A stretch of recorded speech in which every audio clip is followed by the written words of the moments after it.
La station de recherche Orion flottait à la limite du système Xénon 22. Ses couloirs vides résonnaient du bourdonnement constant des moteurs de confinement. L'AD Sup-R Supt Freya Croc ajusta les capteurs pour la 10e fois cette heure, fixant ses yeux sur l'anomalie qui pulsait au-delà des fenêtres blindées. Un jeune trou noir catalogué V726, dont la masse déformait l'espace-temps de manière imprévisible. Des rapports précédents mentionnaient des sons murmurés captés par les sondes, des vibrations de basse fréquence que les algorithmes traduisaient en schémas presque linguistiques. Elle glissa ses doigts sur l'écran holographique, projetant des graphiques qui oscillaient en synchronie avec les battements cardiaques de l'entité. Ce fut alors qu'elle entendit le premier craquement, un clic métallique provenant du laboratoire d'échantillons, suivi de la forte odeur d'ozone brûlé. Lorsqu'elle se retourna, la porte scellée était entr'ouverte, bien que le registre de sécurité indiquât qu'aucune personne n'était entrée ou sortie au cours des 6 dernières heures. La salle de communication brillait d'une lumière ambrée. Les moniteurs clignotaient en code morse irrégulier. Eduardo, l'ingénieur système, était penché sur le console principal, les mains tremblantes tandis qu'il ajustait les récepteurs. « Ce n'est pas une interférence », murmura-t-il sans la regarder. « Il répond. » Freya s'approcha, remarquant que les données brutes des transmissions formaient des séquences répétitives, comme un écho déformé de ses propres paroles lors des transmissions précédentes. Soudain, le système audio émit un son grave, une note prolongée qui vibrait dans ses os. Eduardo tomba à genoux, se tenant les oreilles, mais Freya resta immobile, réalisant que la fréquence correspondait à la résonance d'un chant grégorien que sa grand-mère avait l'habitude de chanter. L'écran central s'illumina, affichant une image granuleuse, une silhouette humanoïde, mais sans visage, immobile dans la chambre de dépressurisation. La marque temporelle indiquait que la vidéo était en direct. Dans la salle de soins, le corps de Julia flottait dans un réservoir d'anesthésie, les membres tordus à des angles impossibles. La biologiste s'était effondrée pendant la collecte de données.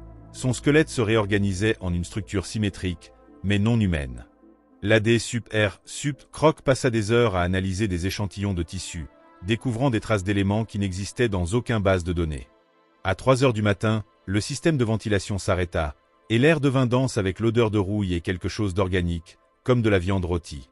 Elle courut dans le couloir pour trouver Eduardo devant le portail d'observation, les yeux blancs comme du marbre. « Il veut parler », dit-il, la voix sortant en 2 tons, comme si 2 personnes parlaient à l'unisson.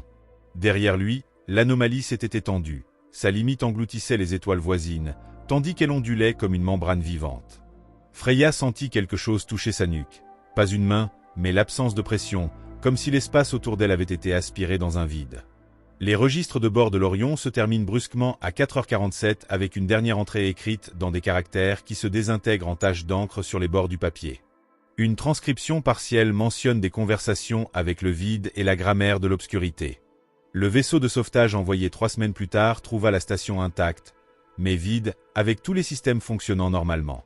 Dans la salle de réunion, une pile de feuilles imprimées détaillait des équations décrivant la conversion de la matière en information pure, signée par Freya et Eduardo. La dernière page, griffonnée d'une écriture tremblante, contenait une seule phrase : « Nous sommes devenus la traduction ». Aujourd'hui, des astronomes amateurs affirment que V726 émet un signal faible, mais constant, à la fréquence de 117 Hz, la même que celle du cerveau humain en état de peur profonde. Le vaisseau de sauvetage d'Edal flottait à 50 km d'Orion, ses phares traversant l'obscurité tandis que la capitaine Iria Noire ajustait les capteurs externes. La transmission d'urgence de la station avait cessé brusquement 37 minutes plus tôt, remplacée par un bruit blanc qui ressemblait à une ancienne télévision statique. « Lecture thermique normale », dit le pilote Jared, se grattant la nuque tatouée de runes nordiques.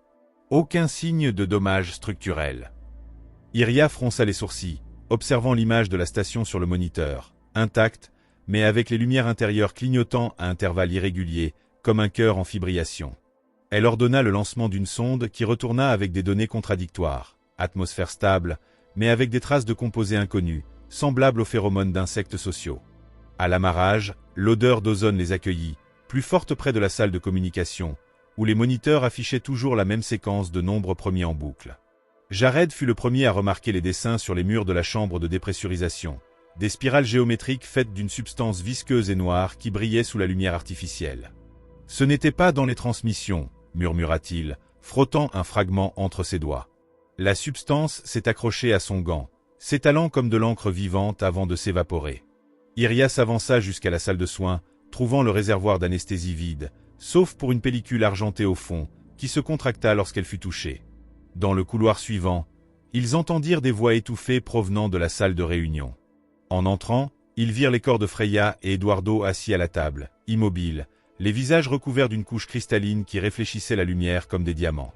Entre eux, un hologramme tournait lentement, une représentation 3D de V726 maintenant enveloppée de lignes dorées qui ressemblaient à des circuits neuronaux. À 9 heures du soir, le système de communication du Dédale émit une alarme. Iria courut vers le pont, trouvant Jared penché sur les commandes, les yeux exorbités. « Le vaisseau répond », dit-il, la voix défaillante. Les moteurs avaient été activés sans commande, et l'ordinateur affichait une route préprogrammée directement vers l'horizon des événements de V726. Avant qu'il ne puisse réagir, les lumières s'éteignirent, et une vibration parcourut le sol, accompagnée d'un chœur de voix murmurante dans des langues mortes. Iria tenta d'accéder au manuel d'urgence, mais les pages du livre physique se sont désintégrées entre ses mains, se transformant en cendres qui formaient des motifs similaires au dessin de la station. Sur le mur opposé, une figure commença à se matérialiser, la même silhouette humanoïde sans visage, maintenant délimitée par des milliers de points lumineux, comme des étoiles emprisonnées. La dernière chose que Jared a consignée dans son journal de bord était la sensation d'être observé, non par des yeux, mais par des absences, des trous dans l'air qui absorbaient la lumière environnante. Il a écrit comment la figure a étendu un membre allongé, touchant la coque du vaisseau, et comment le métal a fondu comme de la cire, se moulant en de nouvelles formes. Ce n'est pas une attaque, griffonna-t-il d'une encre floue. C'est une conversation. Les enregistrements audio récupérés plus tard montrent que, dans les dernières minutes, la fréquence de 117 Hz s'est synchronisée avec les battements cardiaques de l'équipage, tandis que des voix superposées répétaient « Traduisez-vous ». Le Dédale a été retrouvé 6 mois plus tard en orbite autour de V726 sur une trajectoire parfaite, avec tous les systèmes fonctionnant, mais sans aucun signe de vie, sauf pour un seul hologramme sur le pont, une sphère noire pulsante, entourée d'équations décrivant la conversion de la conscience en matière noire. La Terre a reçu le premier signal 3 semaines après la disparition du Dédale. Un observatoire au Chili a capté des rafales de radio à la fréquence de 117 Hz, résonnant dans des schémas qui correspondaient au battement d'un cœur humain. L'AD Sup-R Supt Serafina Roras, astrophysicienne spécialisée dans les phénomènes d'énergie élevée, a été désignée pour analyser les données. Dans son laboratoire, les oscillations ont formé une séquence qui ressemblait à un code Morse, mais lorsqu'elle a été traduite, elle a donné des fragments de poésie en latin archaïque. « L'obscurité n'est pas vide », répétait une ligne. Elle écoute. Serafina a passé des nuits à ajuster les algorithmes jusqu'à ce qu'une simulation révèle quelque chose de troublant. Les transmissions ne provenaient pas de V726, mais de l'intérieur du système solaire, réfléchi par la magnétosphère de Jupiter. Le lendemain matin, lors d'une réunion d'équipe, l'assistant de Serafina, Milo, est entré dans la salle avec une expression pâle. Il portait une tablette où des images du télescope spatial montraient une tache sombre s'étendant près de l'orbite de Mars. Ce n'était pas un objet, mais une région de l'espace où la lumière semblait être engloutie dans des spirales. Pendant qu'ils discutaient, le système d'éclairage du laboratoire a échoué, plongeant la salle dans la pénombre. Ce fut alors qu'ils entendirent le premier murmure, non par les haut-parleurs, mais à l'intérieur de leur propre tête une voix qui ressemblait à Freya et Eduardo parlant à l'unisson. « Vous avez déjà été traduit. » Milo est tombé au sol en convulsions, tandis que ses veines brillaient d'une teinte électrique bleue, comme des circuits exposés.